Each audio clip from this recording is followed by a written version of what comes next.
Before we get into the video, could everyone please subscribe to my Endless Diary Tales channel? Thank you so much.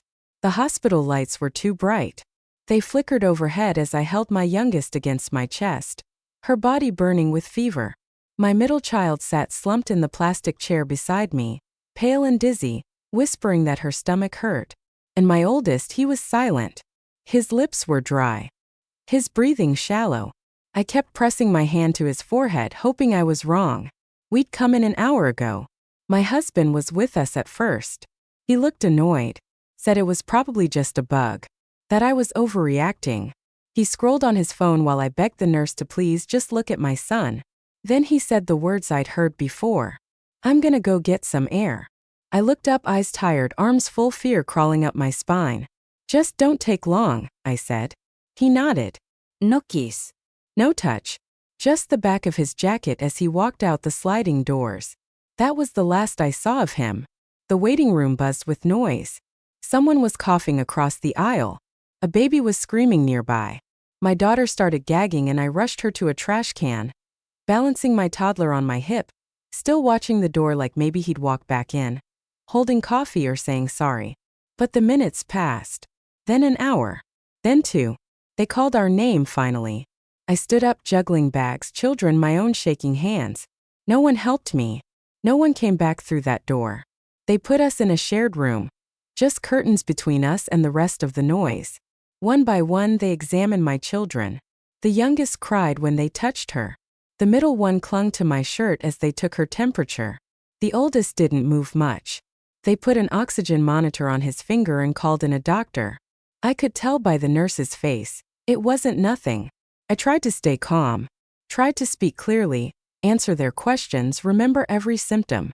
I kept switching between them, wiping foreheads, holding hands, trying not to cry. I was the only adult there, and there wasn't enough of me to go around. A nurse asked for my husband's phone number, in case they needed an emergency contact. I gave it to her, even though I knew he wouldn't answer. She dialed anyway, straight to voicemail. It was almost midnight. No text. No call. No explanación. The doctor came back. My son had low oxygen. They needed to admit him. Start fluids. Possibly more if his breathing didn't improve. I nodded. Signed forms with trembling hands. Tried to focus. Tried not to scream. The girls had fallen asleep in the hospital beds beside his. They looked small. Too small. I sat between them in a hardback chair, rubbing their arms, whispering, "It's okay, Mama's here," over and over because I didn't know what else to say. I checked my phone again. Nothing. And that's when I stopped hoping he'd come.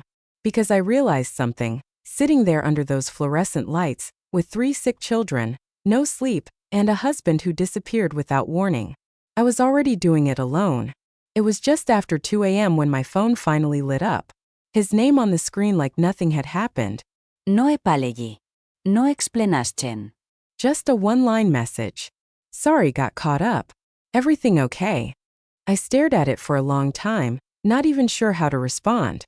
The silence had been louder than any argument we'd ever had. He left me in a hospital room with 3 sick children and vanished for hours. And now he was texting me like he was just running late for dinner. I typed, "Where are you?" He replied, "I told you." Had to step out. Then my phone died. But the words didn't match the timing, or the tone, or the pit in my stomach that told me he was lying. Then the call came. I didn't mean to answer it. My finger just moved. He was talking before I even said hello. "I'm on my way. I just needed a break. You were freaking out and I didn't want to make things worse." In the background I heard music. Not soft background noise, music. Laughter. A woman's voice too close to his. Muffled but familiar. And then her laugh. Light, flirty, careless. I didn't ask who she was. I didn't ask why he was out having drinks or whatever it was, while his son lay on N4 and his daughter slept hooked up to monitors. I just said, "Don't bother coming back." And I hung up. My hands were shaking. My heart wasn't even racing, it was quiet. Like the shock had settled into something colder. It wasn't the first lie. But it was the last one, I'd believe. The room was too cold, but I didn't ask for another blanket. One of my daughters had started coughing in her sleep. The nurse came in quietly, checked her vitals, gave me a tired smile and left. I didn't move from the chair. My back ached. My legs were stiff. I hadn't eaten in almost a day. But none of that mattered.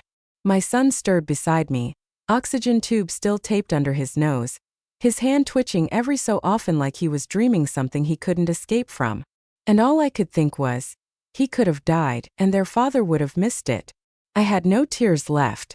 There was no screaming, no breaking dishes, no dramatic scene like in the movies, just a long, quiet stretch of realization, like someone slowly turning a dimmer switch down until the room fades to black. I'd made excuses for years.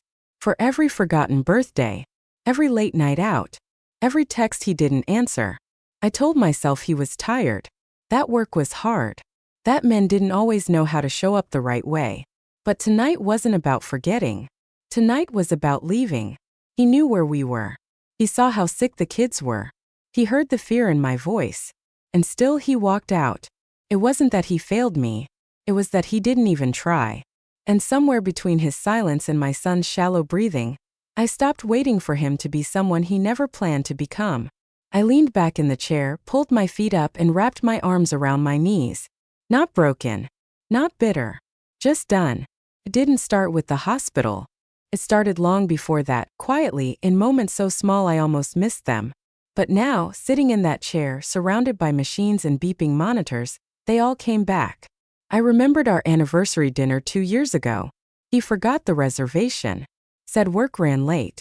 We ended up eating fast food in the car while he scrolled through emails and told me I was being too sensitive, for being disappointed. I remembered the school recital, our daughter's first time on stage. She wore the sparkly purple dress she picked out herself. She scanned the crowd the entire time, eyes searching for him. He showed up halfway through, carrying coffee and wearing a smile that asked to be forgiven before he even said a word. I remembered the night I went into early labor with our youngest. I called him twice before he picked up. He said he was out with friends, would leave in just a minute.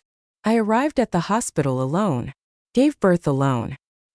He came 2 hours later with breath mints in his pocket and excuses on his lips. He always had an excuse.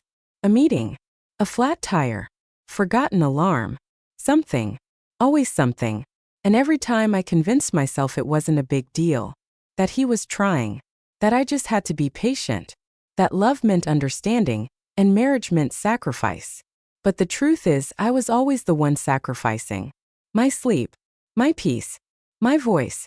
I bent over backwards to keep our life afloat, to keep the kids from seeing the cracks in the walls, to keep smiling when I wanted to scream. And he? He was just passing through it all like a guest in his own home. Not a partner. Not a father. Just a man who showed up when it was easy and vanished when it got hard. It was almost noon when he walked in.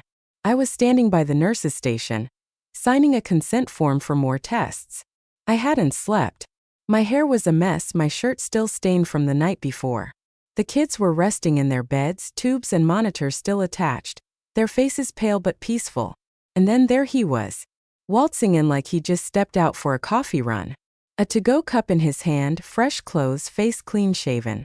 No trace of panic. No guilt in his eyes. Just that easy, practiced smile I used to fall for. "Rough night, huh?" he said, as if he were making a joke. I stared at him. That was it. No επάλεγει. No explanation. No questions about the kids. He didn't ask how our son was doing. Didn't rush to check on the girls. Didn't say, "I'm sorry I left." He just leaned against the wall, sipping his drink, like this was just another tired morning after a long shift. He looked rested, calm, like someone who'd had a full night's sleep in a long hot shower. I said nothing. My hands tightened around the clipboard. The nurse glanced between us, then quietly stepped away. He followed me back into the room like he belonged there. Said something about how crazy traffic had been. How his phone totally died. How he would have come sooner if he'd known things were that serious. But his voice was too casual. Too smooth. Like he'd rehearsed it all in the car. I tucked the blanket around our son and kissed his forehead without looking up. I wasn't angry. I wasn't even surprised. I'd finally stopped expecting him to show up for anyone but himself. I was helping the nurse adjust my daughter's for when I heard the click of heels in the hallway. Light, fast, confident. First, I didn't think anything of it. Visitors came and went all day. But then I heard a voice, cheerful, curious, unfamiliar, asking for him by name. Is he in this room? I turned just as she stepped inside. She was dressed like she hadn't expected to be here. Like someone who planned for brunch, not a hospital. Hair curled. Lipstick fresh. She froze when she saw me, her eyes flicking past me to the bed, then back again. And then she looked at him. His face dropped. Not shock, not guilt even. Just caught. She took a step in and said his name softly, like they were in the middle of a story she thought she understood. You said you were going to your friend's place. She blinked at the machines, the kids asleep in their beds, the bags under my eyes, the tension in the air. Then her voice sharpened. You said you didn't have kids. He stammered. I didn't mean this isn't what you think. Her eyes met mine, and I saw it recognition. A slow, quiet horror creeping into her expression as the picture filled in. You're his wife, she whispered. I didn't answer. I didn't need to. He stepped forward, hands raised like he could control the narrative. Look, I didn't lie, I just didn't tell you everything. She backed away, shaking her head, laugh short and bitter. You're unbelievable. And then she left. No shouting. No slap. Just turned on her heel and walked straight out of the room. Past the nurse, past the families in the waiting area, past everything. He stood there frozen, still holding his coffee, lips parted like he might say something clever. But nothing came. And for once, the silence wasn't mine to carry. People had started watching. The hallway had fallen quiet after she left. The woman with the lipstick in questions. Nurses lingered near their stations. A man sitting with a crying toddler glanced up from his seat. Even the receptionist at the far end of the corridor had stopped typing, and he was just standing there, caught. His hand still gripped the coffee cup, though he wasn't drinking anymore. His smile, the one he always used when charm didn't cost him anything, had slipped. He looked smaller now, like a boy caught lying with chocolate on his face. I didn't say anything. I didn't have to. The nurse came back into the room, checked the vitals, gave me a quick nod, and deliberately turned her back to him. He opened his mouth once as if to explain, to me, to her, to anyone listening. But no one asked. No one needed details. They'd seen enough. Because the truth doesn't always need words. Sometimes it's loud in the silence. In the way people won't meet your eyes. In the way a woman walks out and doesn't look back. In the way a nurse starts closing drawers without saying goodbye. He looked at me finally, like he expected a reaction. Anger. Tears. Maybe even forgiveness. But I just pulled the blanket over my daughter's feet and kissed her cheek. He stepped forward and I stepped away. You lied, I said. Calm. Steady. And now everyone knows. He looked around, saw the eyes, the judgment, the pity, the truth. And for the first time, he didn't have anything left to cover it with. I waited until all 3 kids were cleared for discharge. Took another full day. Blood work, fluids, one more round of medication. The nurses were kind. They offered extra blankets, helped with bags, checked in more than they had to. One of them left a note folded inside a box of juice for my son. It said, "Your mom is a superhero." He hadn't shown his face again since the scene in the hallway. No texts. No calls. Not even a pathetic apology.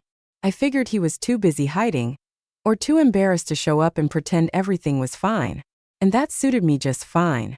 I packed their bags quietly, helped them get dressed, thanked every nurse like I was leaving something behind I couldn't repay.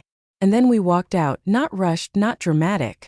Just one mother and 3 children, heading toward the exit with the weight of a new beginning in every step. He was waiting near the front doors, hands in his pockets, shirt wrinkled, eyes dull. He looked like a man who had finally realized what he'd lost, but too late to change any of it. I didn't stop. He took a half step forward. Wait, can we just? I didn't let him finish. I looked him straight in the eyes and said, "We'll be just fine without you." Then I turned around and walked out with all 3 kids, one on each side, the youngest in my arms. And for the first time in a long time, I didn't feel abandoned. I felt free. The first night home was quiet. No shouting from the hallway. No slammed doors. No bitter silence stretched between 2 people who didn't know how to love each other anymore. Just the sound of breathing, soft, steady, safe. I made soup. The kids sat on the couch with blankets over their knees. We watched cartoons they'd seen 100 times. I didn't have to pretend to be okay. I didn't have to explain where he was. They didn't ask. They already understood more than I ever wanted them to. The next morning I woke up before the sun. Not because someone needed me, just because I could.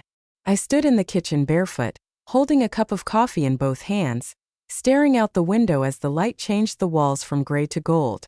There was no epiphany, no swelling music, no deep quote echoing in my head, just a stillness I hadn't felt in years. I wasn't angry anymore. I wasn't waiting for an apology or an explanation or some kind of justice that would never come.